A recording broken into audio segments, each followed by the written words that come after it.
He's widely regarded one of the greatest cricketers in the history of the game, perhaps the finest spinner ever, an incredible presence in cricket. But Shane Warne has had a life of incredible highs, but also of lows. He's been a superb cricketer, but found himself in the company on one occasion of bookies. He's had to deal with a ban over the consumption of banned drugs. On the other hand, he's also been a loving and deeply caring father. But then again, he's had to deal with rocky relationships, rocky marriages, some of which have ended up being splashed across tabloid newspapers. Shane Warne has decided to write extensively about this in his book, No Spin, which you see over here.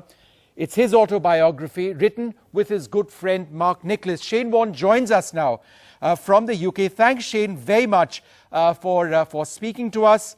I've gone through the book. It's a wonderful read, but I must ask you, it is such an intensely personal account. In terms of your personal life, do you have regrets? Would you do something differently now? Well, first of all, thank you very much for having me on. I appreciate the time. Look, the book's been fantastically well received so far. It's the feedback I've had has been amazing, really. I've been blown away with how many people have loved reading the book. And they've even said it's inspired them. So that makes me feel very, very happy and that I've done a good job with the book. Look, I've been brutally honest in the book about personal life, my relationship with my children, cricket family. I go in depth into everything. So I hope that people enjoy it over there in India. I go, as I said, in depth in a lot of things, but especially about the IPL in 2008, about the things we did and how we went about winning the first ever IPL. And the characters involved, sure, and the tough decisions that were made. And so I hope the people out there will enjoy the read too. Shane, you mentioned your children. You're obviously extremely close to them, and they've seen your life go through all sorts of turmoil in between periods of great happiness. Would you say perhaps the most difficult part of your personal life was when you had to tell your children that, look, you and Simone were going to break up once again, and that it was never going to be all of you living together again? Would you say that's been one of the toughest periods in your life? Yeah, it's never easy when parents break up. It's never easy for the children. But they've been fantastic to both their mother and myself. We've got a fantastic relationship, and at the end of the day, the ups and downs that we live through our life, sometimes you make a few mistakes along the way, but it makes us who we are. And I'm very, very lucky to have a terrific relationship with my children. We get along great. And they're a lot older now. They're 21, 19 and 17. So, yeah, it is funny when you're traveling all over the world and you're speaking to them every day. But they don't want to spend all the time with Dad. They want to hang with Dad. They want to hang with their mum and hang with their friends. So I've got a really good balance with everything at the moment. Yep. What about the relationship with Liz? It's something that the entire world followed. It was something where you had invested so much emotional energy, and yet things didn't go out. But you have written that this was very much the love of your life, the relationship of your life. Any major regrets over there? Was it your own insecurities, which you've written about, which perhaps came in the way of this relationship working?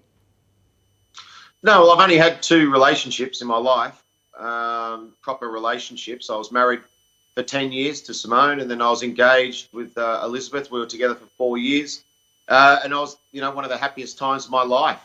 We got along great, and unfortunately, the relationship just fizzled out in the end. We're still great friends now, and it was nothing that she did wrong or I did wrong. It was just one of those things, unfortunately, didn't quite work out. But we're still great friends now, and her son Damien and my children all get along, and they still keep in touch, which is really nice. What about that one period, which you've written, one incident which you've written about, when you were in a hotel room or wherever it was with 2 friends of yours, one of whom decided to expose that particular scenario to the tabloid media? How difficult was it for you to deal with it? I can imagine it must have been a real challenge. Yeah, well, I'm a very loyal person, so when someone betrays your trust, in any shape, whether it be cricket, off-field, relationship, whatever. It's very hurtful. And so that was a very disappointing time. It's never easy to see that splashed all over the newspapers. But, as I said, they're part of the ups and downs and along the journey that, they're the good and the bad. There are good in the sides. There's a lot. The good definitely outweighs the bad. And I've been very lucky to live an extraordinary life and play in a great era of Australian cricket. So I'm very, very happy with what I achieved. Let's start at the very beginning. You've written a lot about your father, the fact that he was a hard-working man. He worked very hard to make things work for your family. Would you tell us a little bit about how he's been an inspiration for you, your father? Yeah, both my parents have been outstanding. I couldn't have asked them to be any nicer, supportive, loving towards me, especially my father and my mother. They've been amazing, really, just nothing but support. They're getting older now. It's harder to spend more time with them, whether you're travelling around working and you're with your own children. But it's nice to know they're always there. And I speak to them every couple of days just to check in and say hello and see how they are. Now, one of the recurring themes in the book is on smoking. You start when you were young. You certainly did. Yep. I was 11 or 12. Jason and I were 11 or 12. Dad locked us in a closet. You guys want to smoke? Here's a pack each. You're not going to come out until you've smoked the lot. And then later on, there was Marsh, Bruce Reed, Greg Matthews, AB, and you, who used to smoke as well. You're a sports person, not a perfectly good example, are you, when it comes to smoking? No, I'm not. I think I'm a very good example for people, and I hope I inspire lots of people. Unfortunately, I've got a bad habit of smoking. I don't recommend that to anyone, but I've been smoking a long time. I enjoy it. I know it's not good for me, and hopefully one day I'll be able to give up. All right. Tell us a little bit about school itself. You wrote in your book that there was an occasion of corporal punishment as well, when I think it was your schoolmaster who said 6 of the best for you. What brought that on? Well, just being a naughty boy at school. Unfortunately, in the 80s, when I was at school, the cane was still very solid, and the headmaster and other people used to practice their golf swing on me and give me 6 of the best. You've written about your brother as well, and this one incredible occasion when there was a spear gun which was fired in your direction, and we wouldn't be having this interview today had that spear gun shot been a little bit more accurate. No, exactly right. As I go into the book into detail about it, I've got a good relationship with my brother and we get along great. But that day he sort of lost the plot, and if it had been a little bit closer, I definitely wouldn't have been here and wouldn't be doing this interview. You've written about Sachin Tendulkar, first, of course, in the context, I think, of the first Test match. You mentioned he looked, 8 years old or so, or 12 years old. I forget the exact words that you've mentioned over there. What are your memories of that first Test match? How do you look back at that? Yeah, I remember my first Test match and didn't know half the team, my own team. I had to introduce myself to Bruce Reed and Jeff Marsh and a few other players. So that was quite daunting as a 21-year-old kid. And then playing in that Test match, I remember Ravi Shastri playing beautifully. I dropped him, caught and bowled on 66, and he went on to make 206, I think. And Sachin, who looked about 12, I think he was 17, made 100 as well. So, it was my first sort of introduction to India. We won the series comfortably, but it was great to start my friendship with Sachin and Ravi. And it was great to play against India at an early age. We'll come back to India in a moment, but when one speaks about Shane Warne and Shane Warne's cricket, it's that magic ball, the dream ball, which everybody talks about. Cricket freaks like me often go back on YouTube and see it over and over again. Run us through that ball. Were you actually trying to do what actually turned up? I mean, was that your exact goal, to pitch it outside leg and to try and make it hit off? Or were you trying to do something else? Was it better than you expected? Yeah, well, it's the first ball I was bowling in an Ashes series. So first ball of any spell, any Test series, you just want to try and land it as best you can. And I was just trying to, always be aggressive when I bowl, always try and hit the stumps the majority of the time. So that time I was just trying to spin it as hard as I possibly could and hit the stumps. And, it turned out as what's known as the ball of the century. So I'm very pleased with it. and very, very happy that Gadding missed it, and that ball sort of changed my life. Now, as you talk about your journey through cricket, you've also spoken about the importance of contracts, how initially there wasn't very good money in cricket, but then over a period of time, there were the big contracts that came in. How did that change your life over a period of time? Yeah, well, when I first started, I was getting paid $3,000 for playing cricket for Australia. I was working part-time in a pizza shop at the same time. So, yeah, look, it did change. Probably changed when I just started finishing in 2007. It just started to change, and then the IPL came in 2008, and that's when it started to change. So I just missed the big contracts of playing cricket. But I was lucky enough that I have some amazing supportive sponsors that have looked after me all these years, and I made more money in sponsorship than I made out of cricket. Who you've spoken about was Lara v. Tendulkar. And you had some interesting points because you've thought about that again, and there are different scenarios in which you would prefer one or the other to bat for your life. So tell us a little bit about, thinking back as you've gone through their careers, who would you rate and how would you assess them differently? Yeah, going back through the book over, I started in 1990, finished in 2013. So I played for 23 years. And going back through all the innings, Brian Lara and Sachin Tendulkar were quite easily the best two batsmen of our generation, or my time. Daylight second, and then the rest.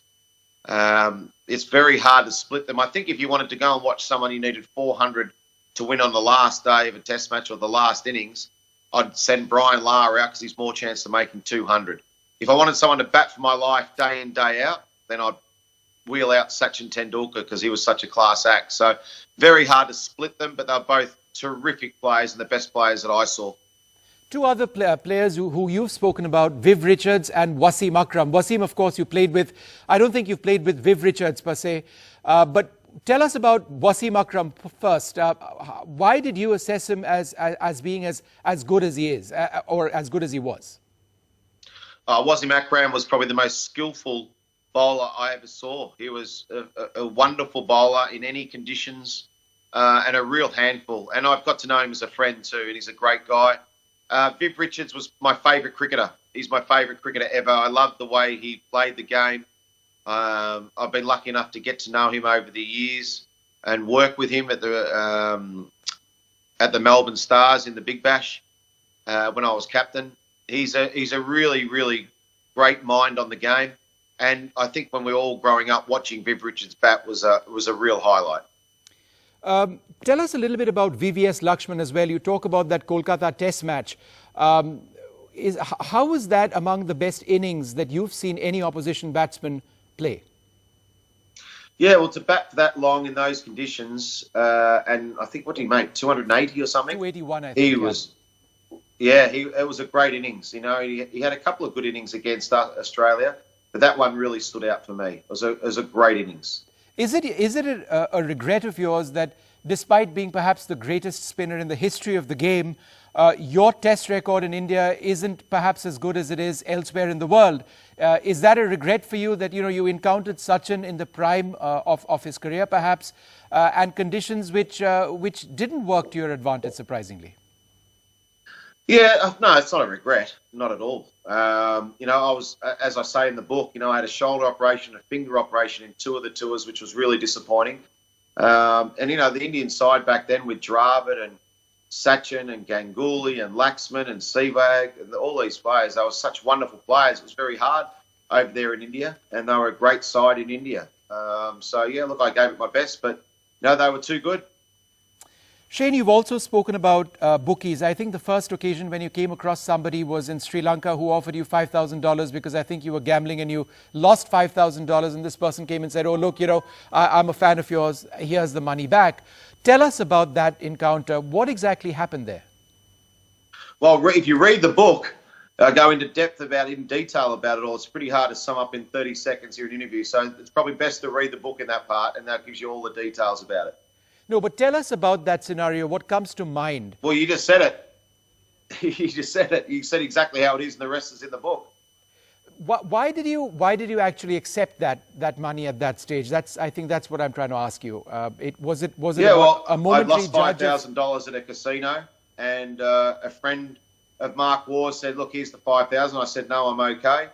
And he said, you know, just no strings attached, no nothing, have 5,000. I lost that money on the roulette table, and that was that. And the rest, as you said, you'd have to read the book to go into that one. Salim Malik and how Malik wanted you to bowl badly in a test match. Tell us about our viewers about that scenario, how you were called into his room. What exactly transpired there? Well, once again, it's pretty hard to go into detail and skim across the top of something that was so serious. It is in the book, the full story in the book, but basically Salim Malik offered me 200,000 US. He said it'd be my room in half an hour if I bowled wide of off stump, and the match was a draw. That's the bottom line of what he asked. But how it all happened is in the book.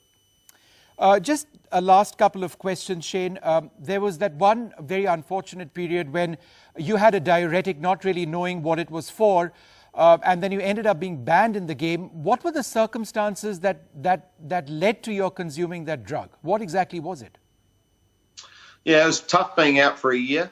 I was lucky enough, though, that I played a lot of golf. I learned how to drive properly at advanced driving courses. So I used that year out of the game to come back better. And, you know, the next 2004, 5, 6 and 7 were terrific years for me. So, yeah, it was a tough year. It was a tough time, but it was nice to come back and get away from the game and then come back better. The IPL, besides the cricket, you also have written about the friendships and how you actually came to know Indian players much better than perhaps when you played against them or on shorter tours. Tell us about how those friendships developed during the course of the IPL. Yeah, look, I think I got to understand what makes the Indian boys tick, to play with them and be their captain and coach. And, you know, whether it be Jadeja or Yusuf or, you know, I could go on about all the players. But to sort of have these young kids around and help them out, I'm very proud of that. It's one of the most satisfying things I've done in the game of cricket was the IPL in year 1 in 2008, and we went on to win it. And in the book, I go in depth about the tough decisions we had to make, the way we were going to play, our style of play, and I go on in detail about it, which I hope people will enjoy and get an intimate knowledge about how we did it. And all my Indian fans out there that love the Rajasthan Royals and the IPL, I hope they enjoy that chapter. One last question, Shane. What next for you? I assume you would always be invested in cricket in some way, shape or form. We hear you on commentary quite often. But is there anything else that interests you now? Something that you want to be involved in? Look, I've got some businesses that are going well. I'm enjoying my commentary around the world. I'm a father to 3 children, 21, 19 and 17. I've got some great sponsors. I'm playing poker around the world too. So I'm very, very lucky and just doing the best I can and aiming to please. Shane Warne, it's been a privilege speaking to you. It's a great read. Shane Warne, No Spin. Thanks very much, Shane, for speaking to us today. Thanks very much indeed. Thanks very much, guys. Thank you.